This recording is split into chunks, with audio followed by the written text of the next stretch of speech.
नमस्कार दोस्तों।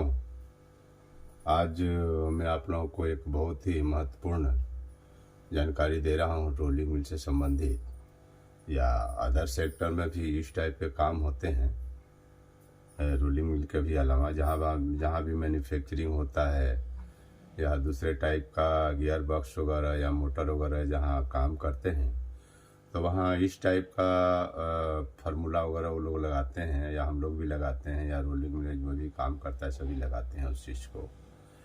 क्योंकि जब भी हम सोचते हैं कि हमारे को गियर बॉक्स है चाहे मोटर है उसके आगे स्टैंड है तो उसका आरपीएम कितना होना चाहिए, रोल का आरपीएम कितना रहता है और इसको मोटर से लेके हम रोल तक कैसे निकालेंगे कि अगर मोटर बराबर 700 आरपीएम में चल रहा है तो रोल का आरपीएम कितना आएगा।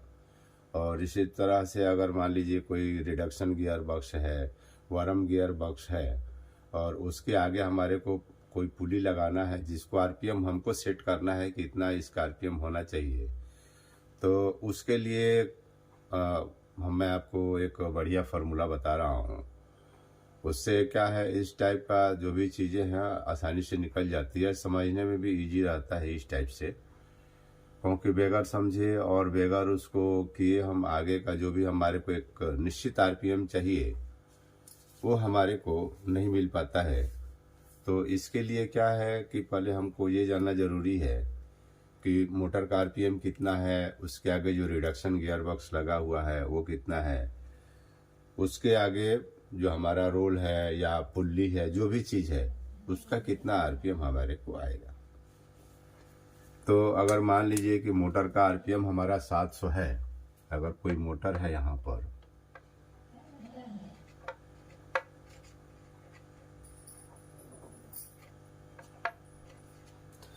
ये मोटर हो गया, मोटर का आरपीएम मान लीजिए कि हमारा 700 है।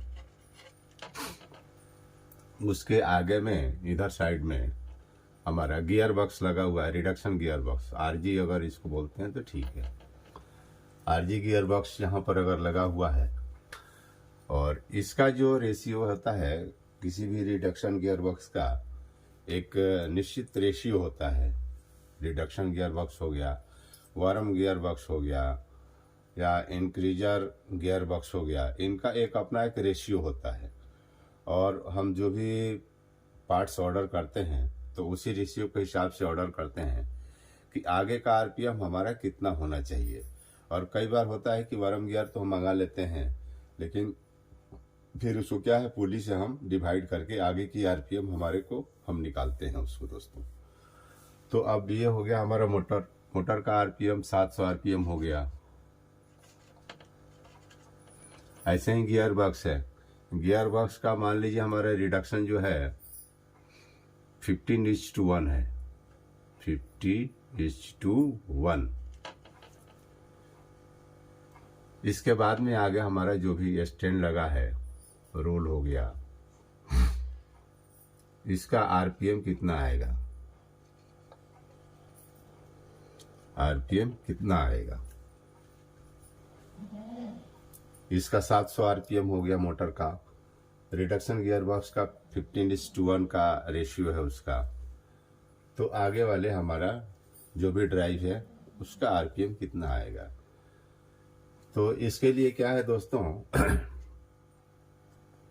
ये 700 जो दिया हुआ है, ये 700 में पहले हम 15 से डिवाइड कर देंगे।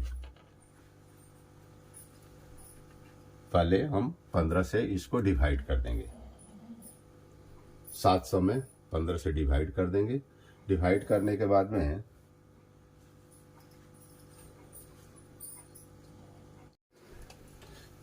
दोस्तों तो मैं ये बता रहा हूँ कि जो 700/15 है तो 700 में 15 से डिवाइड हम कर देंगे तो ये जाएगा हमारा 46 आरपीएम,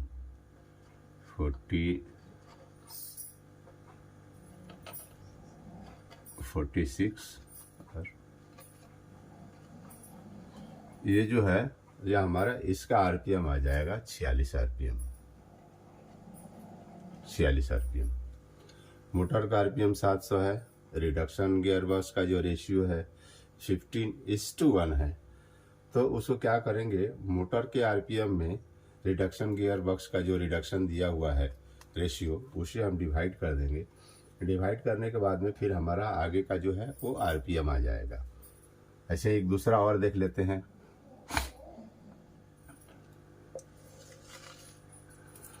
मान लीजिए कि किसी का 1140 है, 1140 आरपीएम है, और इसका जो रेशियो है, इसका भी रेशियो अगर उतना ही है, 15.1 ही है, 15:1, ये इस टू बोलते हैं इसको। पॉइंट अगर सिंगल लगाएंगे तो पॉइंट आएगा, डबल लगाएंगे तो इस टू होता है इसको। तो इसको भी देख लेते हैं हम लोग। 1140 हो गया, 1140 में 15 से हम डिवाइड करेंगे, ये आ जाएगा 76 आरपीएम।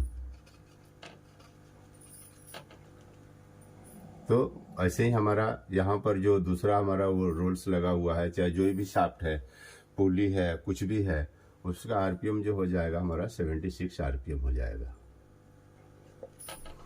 ठीक, इसके आगे और भी अगर मान लीजिए किसी का 2000 आरपीएम अगर यहाँ पर है,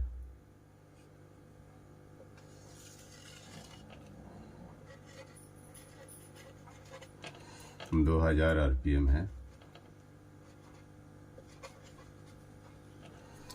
तो इसको क्या करेंगे, और 2000 यहाँ है, और इसका जो रेशियो जो दिया हुआ है गियर का रेशियो वो 25 है, 25:1।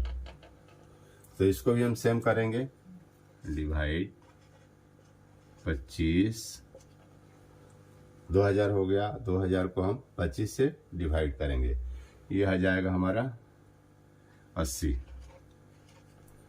तो इसका जो आरपीएम हो जाएगा हमारा 80 आरपीएम हो जाएगा।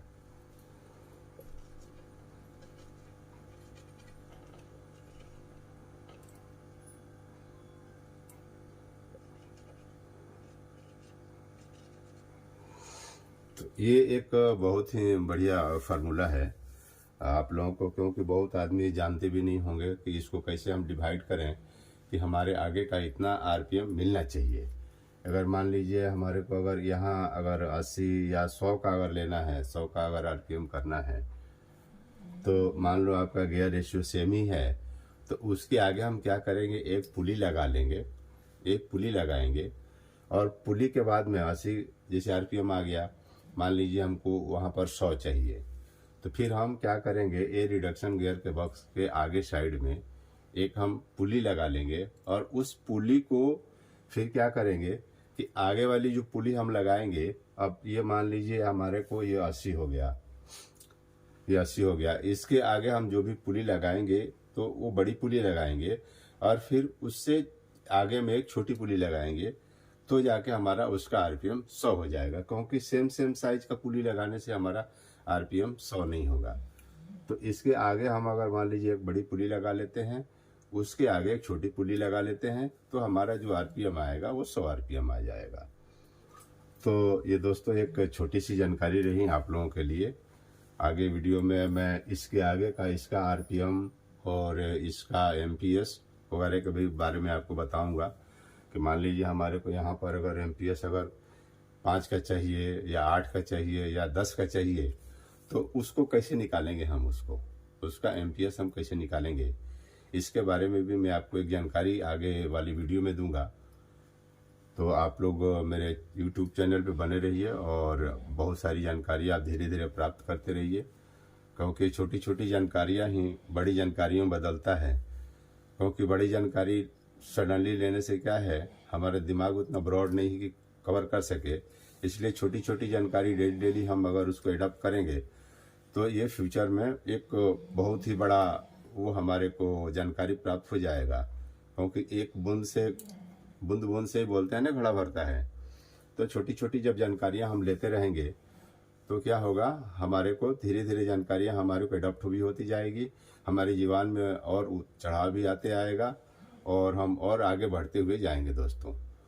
तो आप लोग आइए मेरे YouTube चैनल पर शिव विशारद पे, और भी बहुत सारी जानकारियाँ प्राप्त कीजिए दोस्तों। नमस्कार।